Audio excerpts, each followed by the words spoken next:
There are moments that don't announce themselves as important. They don't come with warnings or dramatic music. They arrive quietly. They look ordinary. And only years later do you realize your life split in two right there. This was one of those moments. This was one of those moments. I was in the kitchen when my phone started vibrating on the counter. No storm outside. No bad feeling in my chest. Just a Tuesday evening and the sound of water boiling. I looked at the screen. Her name. We hadn't spoken in months. Not after everything ended the way it did. Not after we both said we were fine and stopped asking follow-up questions. The phone kept ringing. I remember thinking, that's strange, not important, not urgent, just strange. I wiped my hands on a towel, stared at the screen, and waited for it to stop. It did. I told myself I'd call back later. I didn't. People talk about silence as if it's passive, as if it's simply the absence of action. But silence can be a choice, a very precise one. That night, I chose comfort over curiosity, distance over discomfort. I chose not to reopen something I'd worked hard to close. We had history, the kind that doesn't end with betrayal or explosions.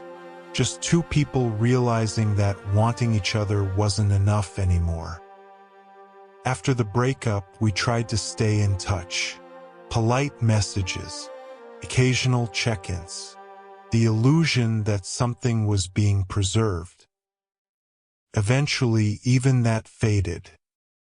So when her name lit up my phone, it felt like a door reopening, and I wasn't sure I wanted to see what was still inside that room. I told myself she probably called by mistake, or just wanted to talk, or needed something small, nothing that couldn't wait. The next day, I saw the missed call again, sitting there, quiet. I hovered over her name, then locked the phone and went on with my day. Work, emails, conversations that required nothing from me emotionally. That's the thing about everyday life. It's very good at helping you avoid the uncomfortable. A week later, I heard the news from someone else. She'd been in the hospital. Nothing serious, they said. Nothing life-threatening, just a scare. I felt relief first, then something heavier followed. I thought about calling. I even drafted a message. Hey, I heard you weren't feeling well. Just wanted to check in.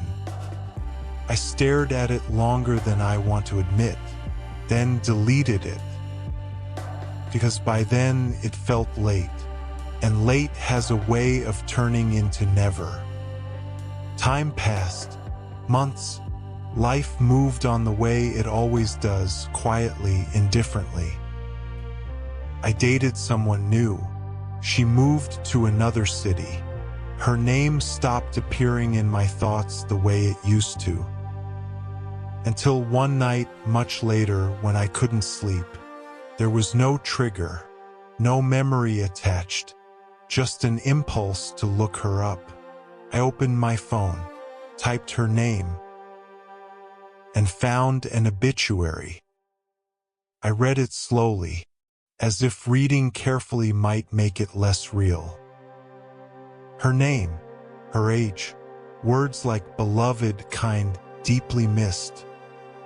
I read it again and again, trying to find the part where this made sense.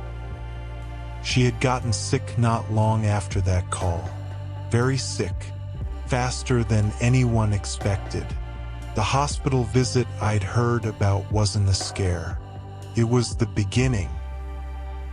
I sat on my bed holding my phone, feeling something collapse inward. That call, that one call. I didn't tell anyone at first. It felt like grief I hadn't earned, like pain I didn't have the right to carry. We weren't together anymore. We hadn't spoken. I hadn't answered. So who was I to feel this? That question followed me for weeks. I replayed the moment constantly, not because I thought it would change, but because my mind couldn't accept how small it was.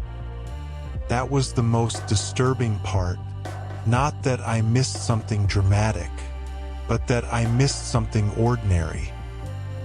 A phone vibrating on a counter, a decision made in seconds, a door closed without noise. I kept thinking about timing, about how life never asks us to act when we're ready. It asks when we're distracted, when we're tired, when we're focused on something else. And it doesn't explain itself, it just rings. I wondered if she had called other people that day, if someone else answered, if that moment mattered only to me. Maybe I was just one name on a list, one attempt. That didn't make it lighter. It made it worse. Because it meant I wasn't special. I was just reachable, and I chose not to be. I almost went to the funeral. I stood in front of my closet that morning, holding a jacket I hadn't worn in years. I imagined seeing her family, friends, people who knew her better than I ever had. I imagined explaining who I was. We used to date. We were close. She called me once. None of it sounded real, so I put the jacket back. I told myself I didn't want to make it about me, and maybe that was true, or maybe I just didn't want to be seen. After that, something changed in how I moved through the world. I started noticing hesitation everywhere, in conversations that never reached the point, in pauses where honesty almost appeared, in how often we assume there will be another chance. Later became my least favorite word, because later is where responsibility goes to disappear. I stopped ignoring notifications, not in a dramatic way, just small shifts. Answering when someone checked in, replying even when it felt inconvenient, calling back even when I didn't know what to say. Not because I believed every call mattered, but because once one did, and I treated it like it didn't. There's a specific kind of guilt that comes from omission. No one accuses you. No one confronts you. It just settles in. You don't relive a mistake. You relive a gap. Something that never happened and somehow weighs more than things that did. Sometimes I think about what I would say to her now. Not an apology. Not an explanation. Just acknowledgement. I saw your name. I hesitated. I thought there would be time. But those words are for me, not for her. She doesn't need them. I do. I've learned something uncomfortable since then, that we often confuse being overwhelmed with being excused, that we dress avoidance up in gentler language. I wasn't ready. I needed space. It was too much. Sometimes that's true, and sometimes it's just fear choosing silence because it feels safer. Most things in life don't end with closure. They end with quiet. A call unanswered, a message never sent, a moment that passes without ceremony.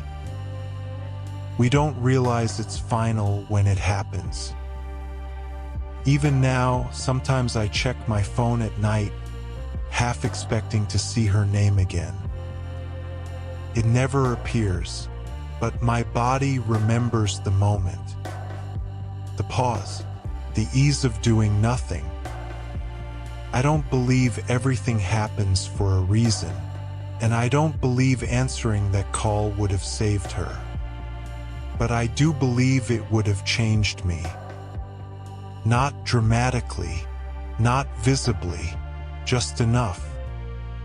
Now, when the phone rings, I still hesitate sometimes. But I remember this, that once, someone reached out from the edge of something I couldn't see, and I stayed where it was comfortable. And I've been learning, slowly, unevenly, not to do that again. Because silence feels safe. Until it isn't. And by the time you understand the difference, the line is already dead.